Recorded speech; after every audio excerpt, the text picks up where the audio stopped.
Hello everyone. Today I'm gonna take you to Las Vegas to the Eastern Avenue Cars and Coffee. This place is overrun by all kind of classic cars and newer supercars on every Saturday morning. It's very strange to see that there's all kind of weird stuff showing up here. Every week there's something different. You never know what's coming up, what shows up, like this Bricklin. I don't know if you guys heard of this car, but this is an American car. It's made out of fiberglass. It was not the best quality. They were when they manufactured it, there's all kind of misfit issues with the panels. The doors are opened by compressed air. And wow, look at what's that? What's that? It looks like a Toyota. Super loud. Despite all its problems, there are several collectors who really liking this car and then buying them and keeping them alive. The same guy who used to sell these, he also imported the first Subarus to the United States, the Subaru 360. It was a tiny little two-stroke car. But you can look at the quality of craftsmanship. It's nothing like, let's say, even a DeLorean or something, but probably would be in the same category. There was a movie where they had one of these and they destroyed it. They made it fly and everything. They're trying to show how much of a sports car it was. This one is a Ford Fairlane. I have a Ford Fairlane which is a 1957, but this one is a lot younger version. It's like early 60s. Looks like it has an aftermarket air conditioning compressor, which is very useful in the Nevada desert. It has red striped wheels, which looks very fancy on the black color. Also sporting a red interior, which goes very well with the black outside. I don't understand the windshield wipers. Napa sells these really nice metal windshield wipers. I guess that's the only thing what could be changed on this car. It has back bucket seats. It looks gorgeous. Very, very nice car. I remember there was one of these in Hungary and we were trying to buy it, but the seller didn't sell it. But then we found a convertible Mercury and that was a lot better deal when we bought it.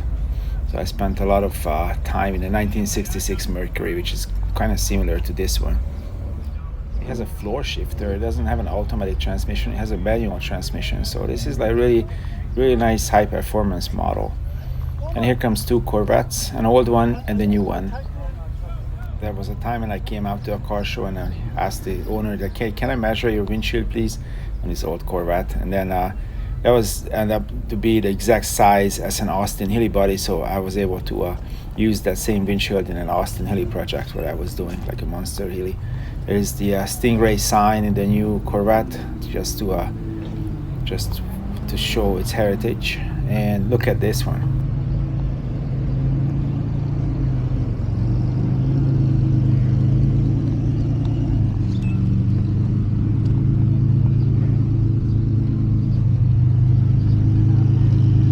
That looks like an older Lamborghini, maybe a Diablo.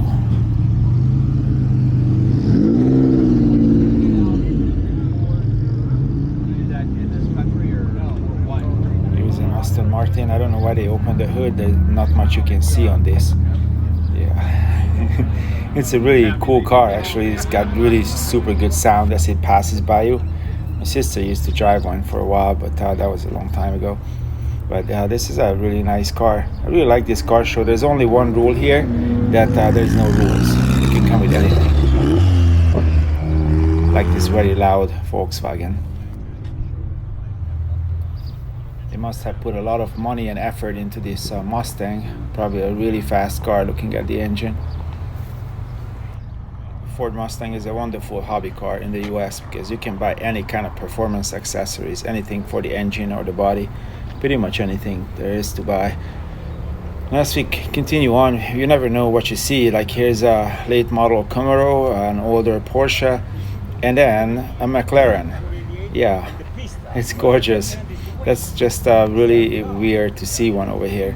Although a couple times I've seen it in the past, but let's look inside. Yeah, this is how a real modern day sports car looks like. Yeah, this car costs a lot of money, but at least it's always broken. So it needs a lot of maintenance around all the, because probably the British heritage is still working in it. But when it works, it's great. It looks great. And then here's this Mercedes-Benz. As I understand, there is a Ferrari transmission in it, and it's only good for a very limited mileage. So Yeah, it's a shame because it's a really nice looking supercar, I guess. This Mercedes is beautiful. It has the perfect lines. It's got a long hood, and the doors open on it really, really nicely. And just a really gorgeous car. And the next to it, there is a, well, I can call it a modern hot rod, I guess, because there's nothing old in it. Wait, what is this one? The little doggy in the Mustang. Even got a camera with it.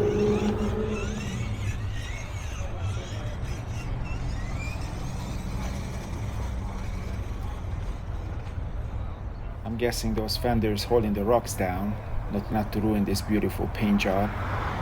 And then look, I think it was made out of a plastic body or maybe a metal body. You can buy these bodies brand new, so you're not gonna have to ruin an old car for that. And here are two beautiful Dodges, an old one and a new one. I'm kind of sad that everybody's neglecting the four-door versions of these cars because they were four-door versions where it's easier to get in with your buddies, but everybody preferred to have the coupe and convertible ones instead of having a nice old four-door version. This one is, wow, this one is widened and lowered and looks like has some airbags in it. And there are a lot of modern hot rods here, just like this Mustang with some gigantic turbochargers in it. Here is an older version. You can buy anything for this car. Look at that turbocharger. It's just sitting there in the corner. Incredible.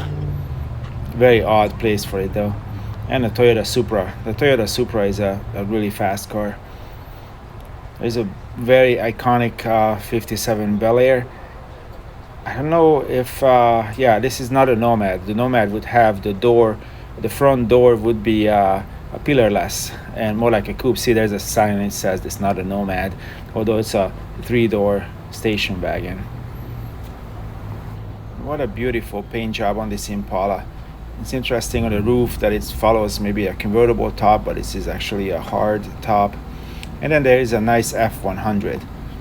I have an F100. I really need to put it back together. I just kind of missing that truck. This one has an older, a deeper paint than I'd really like to have, and everything is painted, including the bumper.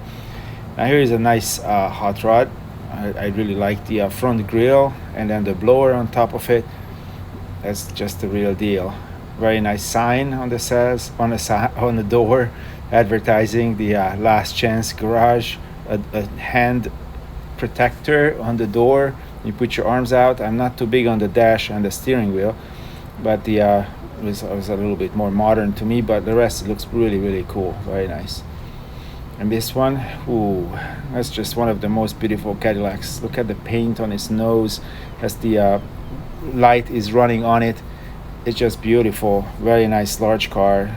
Looks like original interior, original wheel, dash, and this is like an unmodified, nice car. The tails look like a P-38 Lightning aircraft. Beautiful. Volkswagen exported these sedans and station wagons as well to the US. In Europe, most of them melted away in the salt, but in the Nevada desert, looks like this one survived. Very authentic color on the seats, and looks like it's maybe an original color too. Whatever left of it, looks pretty cool, I think. I really like this car show. You can just leave the wife alone at home to wake up on a Saturday morning. You can't sleep, so you come out here at 7 o'clock in the morning, and then by the time it's 10 o'clock, the wife is waking up, so you just kind of leave and then go home and visit with her. So it's the perfect time for the guys to get together and show their toys to each other. This is another electric vehicle called the Lucid. I don't know how successful they are. It looks pretty cool. I don't think they have the numbers as Tesla, but probably on the same market. And then what this one is, I have no clue. Some sort of new car. And see, going forward, there are some beautiful other cars in the field, like this old Mustang. It's got a little cover on the back, and then if you look inside, it's got somewhat original interior other than the instruments. And there are some dual carburetors at the front and an aluminum radiator. Well, some people like that. And there are some old geezers sitting around. They are actually the Antique Auto Club of America representatives. and they just come out here and then advertising the club to everyone. And here's this champagne colored Ford. It's a well, it's a new car color, but it sure looks good on this car. Let's look inside. Well, how does it look like? And some sort of newer seats, but not all that modern. I think it's a very tastefully modified car. On the back, this looks a really nice round back part. It's really hard to paint a car like this in this quality. And then here's a Mercedes W126. I bought one time one of these for my friend for $1,000. I drove it from Amarillo to Texas. Then the boat took it to Europe, and he did a nuts and bolts restoration of this car. I don't ask me why. Here comes a very red Thunderbird. It's a little bit common to me, but look at this Impala. Wow, I really love those tail fins on it. He's got Chevys and stuff.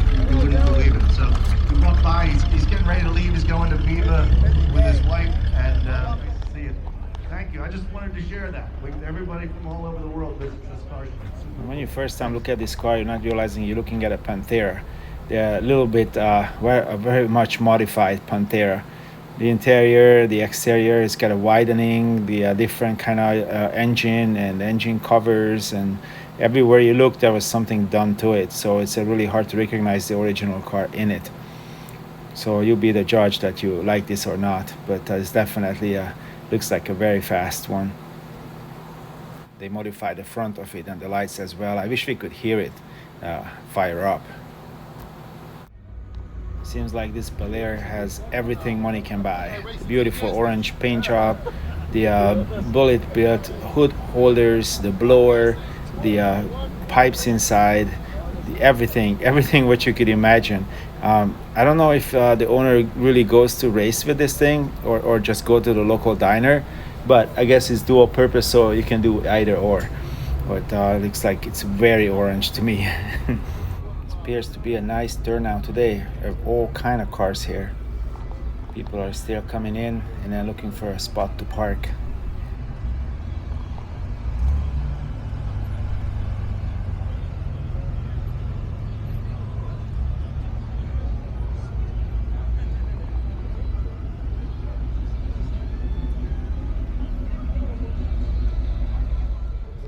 And a Pontiac GTO in a yellow color. Iconic US vehicle, but every time you go out to a car show you can see one, so it doesn't really motivate me to own one. Believe it or not, this one is street legal. This GTO is very tastefully restored, and here is some paint job. I don't know if it's a wrap or a paint job, but it's like a color changing paint, I guess, when the rain rains on it. And then here's the Toyota Supra again. It's a very, very fast car. I seen a Toyota Supra police car in Tokyo when I was there. What a beautiful motorcycle. I don't know what it is, but it's got the perfect light and then all kind of chrome on it.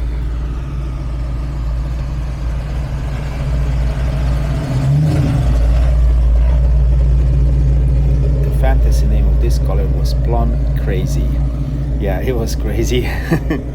Let's go look at this motorcycle a little bit more. I see that they bought every single chrome accessory in the book, looks like. It's probably a really hard job to keep this so clean. You probably don't want to drive one of these on a dusty road or in the rain or anything like that, because then you can spend hours cleaning the bike. I wonder what it is. There's no sign on it. Have you ever seen a trailer hitch on a Viper? I think that's an odd proposition, but if you see what's on the trailer, you will understand. There's a dual turbo, really super cool engine with a running pad, so that you can start up and then showcase it to other people. It's only $20,000 for 1,000 horsepower. So if you need an engine for your hot rod or any kind of project, here it is. You can just buy one off the lot. Here's the information for it. So we're moving forward. We've seen a very green Mustang, Chevy Nova, and this is a really high performance Chevrolet. I believe it came from Australia, and then it was a police car in the US. Has a really mean engine with tons of horsepower. Finally caught up with this loud bugger. It came in, it was really super light. I believe it's a Toyota Camry, just around the early 70s, maybe a 73. There's I can say it's highly modified from its original version. but maybe it still has the original engine in it. I'm not totally familiar with the Toyota engines on that vintage, but here it is. You can look at it. And here's a Mexican Volkswagen with the original Mexican plate on it. I wonder how can he drive it here, but that would be a question. But they made these cars for a long time in Mexico and Brazil. So it looks like it came from there. There are several more modern hot rods. I'm not totally understanding all of them because I was raised in Europe and I just don't know. This one looks like two tea buckets. The first one sporting a blower, a very odd looking front cover for me. I just don't understand that cover is supposed to have a grill there, and then just all I just yeah, totally shaking my head and just like, okay, scratching my head like what's going on here. And then it's got two racing seats, all kind of instruments, which I probably maybe understand. And then why would you do these seats? I mean, if you're gonna crash, you're gonna die anyway for sure in this car, so I don't know why you need those. There's another one. It looks like maybe 70s or 80s built T-bucket as well. This one is a little bit more tasteful than the other one. There's like no serious seat belts on this one, and then there's no blower either. But it's got probably a lot of horsepower for this little car, and it probably flies down the road like no tomorrow. So you better hang on to your hat when you sit in this one. The good thing is that nowadays you can actually buy bodies for these cars, and you don't have to destroy an original Model T for it. So here are the two T's. Well, everybody likes different things, and it's totally fine. I mean, some people like this kind of pickup truck modifications, what you see here, because this company makes this, and then you can actually buy it.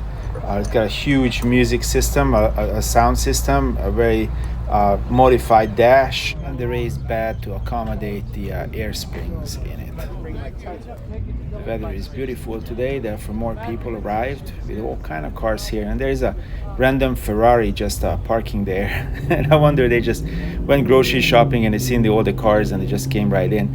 Have you guys seen a V8 Porsche before?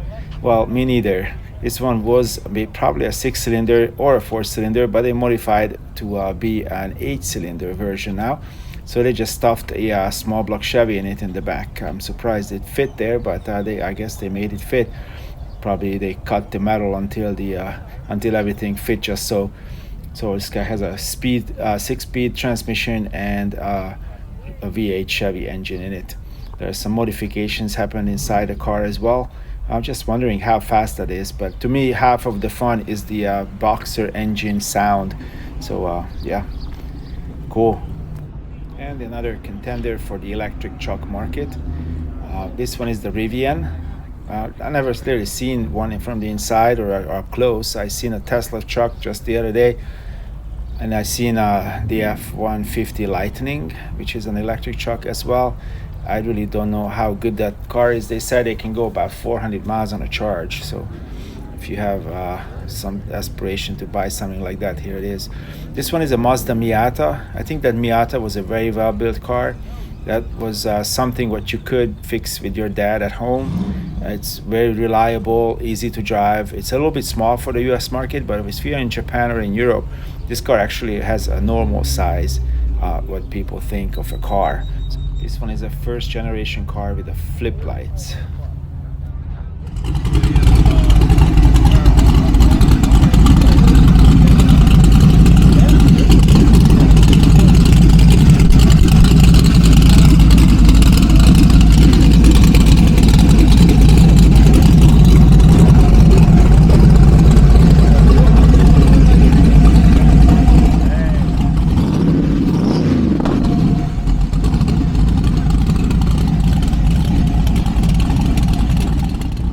That sounded pretty cool. If you haven't seen the movie, the Ford versus Ferrari, I would highly recommend to watch it, and then you're gonna basically understand the story of these cars. Most of these cars are not original Cobras; they are made out of plastic, but they still look cool.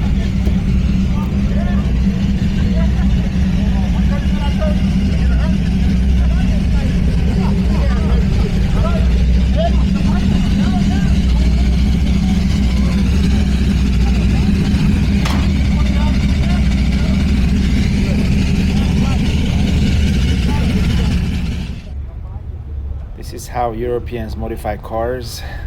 They don't have American cars there, V8 cars, so they work with what they have. So this is a prime example on what would be a European hot rod looks like. Made it to a race car. I just love smaller buses. I like larger buses too, but I have a couple of Barkasses from East Germany. This one is a Volkswagen bus. Looks very nice in the inside. It actually has three doors, two on the other side and one on this side. And well, I could probably call it a crew cab. These kind of cars were on the Autobahn picking up trash or fixing guardrails, and that's why they made them. So the workers can go in the front and then they can carry something in the back. This one I like. I actually bought one in Texas one day from a Mexican guy for I think $1,500. It had a straight six engine. Didn't have this kind of brake in it, but or this master cylinder in it. But it ran really nicely. It had the same kind of panoramic window. When you open the door, you kind of hit your leg in it or your knee in it. It looks very similar inside. Unfortunately, in the bed, all the wood disintegrated, so I had to change the wood in it. But once I did that, it was a very useful truck. It was a floor shifter, manual shifter truck. I really liked it. And then on my farm in Kentucky, I have one of these in a very rusted version. It looks like a 46 Chevy truck, but mine is a dump bed on it. I just carry the wood around in it. If you ask anyone to imagine an old 1950s American car, I think this is what they would think of. This is just the perfect example of a 1950s hooped up, souped up automobile. Just gorgeous, very nice. I just love the movie Dukes of Hazzard. I grew up with it, so if I would ever had a car like this, I would definitely change the color on it to orange, would put numbers on it, and but yeah, I would not have the heart to take off this beautiful roof covering on it. It's just gorgeous the way it is. The color is not my favorite, but still, it's a nice car. And here's that Impala again, just those fins. There's one in Hungary, a four-door sedan, and it was in bad shape, but still those fins were sticking out, and I just love that thing. I'm just wondering what happened to the roof to that car. Looks like they lost it. It's really nice to have a convertible car in Vegas, but you're gonna burn your head off if you don't wear a hat. I had a few Buicks before, but more importantly, I had a couple Opals before, and this car really looks very much like an Opal from 1964. It's kind of have the similar, or maybe actually the Opal has the similar motifs than this little, I think it's a Skylark.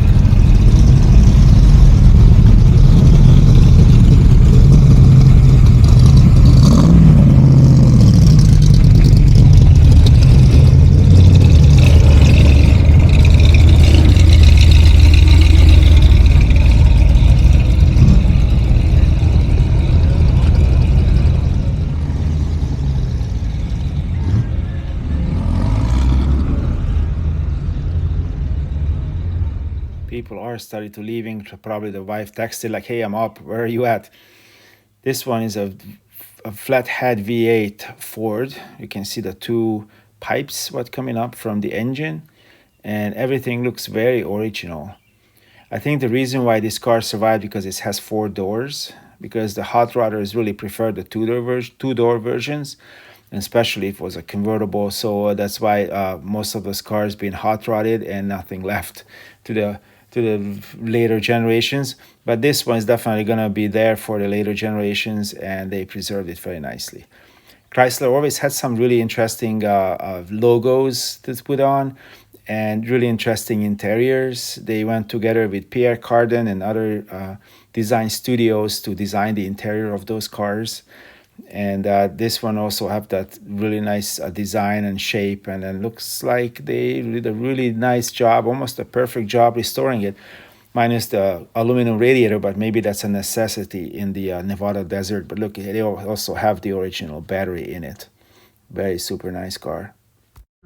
Is that they're back into body work and fabrication and paint and redoing your hot rods and classics. Stop by the Celebrity Cars tent. Get a business card today so you can call them up and inquire.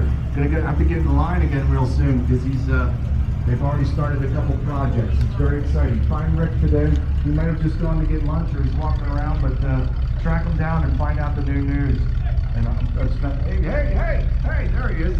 Rick Tucker's up here. He's chit-chatting away. See, he's already doing it. Hey, listen, I want to remind you, I know we got Viva. If I would feel the need that I absolutely must have a Shelby replica, then this Daytona Coupe what I would build. I think it's a perfect size and a perfect proportions. You can buy anything for it in the aftermarket places, and I think this one is really seriously. It looks like the original. Very very nice. To me, this car looks a little bit too much. I don't know about those wheels and the whole thing, but it's got the blower on it. It's got the rumble seat, but it still is kind of the proportions are a little bit off to me. Now here's this Lamborghini. As you probably remember, Lamborghini built his cars to chew up some Ferraris. Here goes the Chevy El Camino. But back to this Diablo, and then he did succeed in chewing up Ferrari a little bit left and right, and this was the Ferrari killer. That's why they started making Lamborghini sports cars. Other than that, they were doing agriculture equipment. I never seen a Buick like this, because it's not a Buick, it's an Oldsmobile. That's why. It's gorgeous. I like those fins and the whole coupe part. It's very lavish interior. And yeah, this is definitely not a Buick, it's an Oldsmobile, so I guess it's one step up. I think it's a leftover car. Maybe they repainted once, I don't know. And if you look at it, it's just a little bit of got a little lowering, and the front end it looks beautiful. I wonder how would you clean all the bugs what you would collect in Kentucky. But we always have these bugs running around, so yeah, that would be a lot of job, a lot of work to keep it clean. I think this is the only place where you can see a brand new Mercedes next to a pre-war Cadillac. This one has a V8 engine in it, double air filter to suppress the sound, the way it's sucking the air in, and it looks like it's a limousine. The only question is, why does it have a sewing machine in the trunk? I don't know. There's so many interesting cars here, but I also met with some interesting people, like Mr. Chevy Yamada, who came from Japan with his wife to Viva Las Vegas, and we had a nice little chat. He collects 1960s Chevys in Japan, which is a really big task, because in Japan they have really strict safety inspections, and it's really expensive to keep extra cars around. Starsky and Hutch parked between the BMW and the Thunderbird. And as we're moving forward, you can see a really beautiful Lincoln. It's just like my Schaffranek. My Schaffranek is a 76 Mercury, which is in a lower positioned car than this. Look at how gorgeously long that car is. It's a town car with some huge trunk. I guess you can put 1, 2, 3, maybe like 6 bodies in it. This one's supposed to be a British racing green, but I don't think that color goes well with this car. It's a gorgeous car otherwise, a coupe Bentley or Bentley coupe. You can put your bodies in it. It has 4 seats, but yeah, this British racing green, I don't know. What do you guys think? There's a Continental kit. Used to be very popular in the 80s and early 90s. I guess somebody's still liking to have these on their cars. This Chevy truck was a concept car, and when it came into production, it became an instant collector car, a collector vehicle. So it has every right to sit here. And can you hear the Nissan Leaf? Yeah, no, you can't. We have one of those. This one is also an electric Morgan. I guess this is the future. I'm missing the 2 cylinders from the front. That was really fun to hear it running. Sort of sounded like very close to a Harley Davidson. But this car really has no voice at all. So this is the new electric Morgan that you can buy. I'm guessing this car show are probably more interesting for my European viewers than the Americans, but there's also, I think there are a lot of cars which we would get excited over it. And I can't really show you every one of them, but just most of them. I love this Volvo coupe. I turned on my camera a little too late. And here's a rice rocket. For some reason, some people make this with their wheels so they can change tires every so often. Here comes a super duper Ford Mustang. That's a lot of car for the money.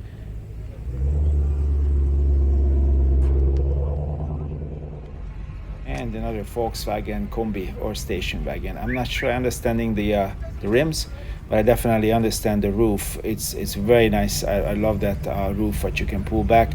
I don't know if it's original to the car or they sourced it from another one, but it really looks great. You can see inside from it. Well, here's a 190 SL, and with this 190 SL, I'm gonna say goodbye. Thank you for watching, and next weekend we're gonna go to the Viva Las Vegas, which happened right after this show. Thanks for watching. See you guys next Friday. Bye.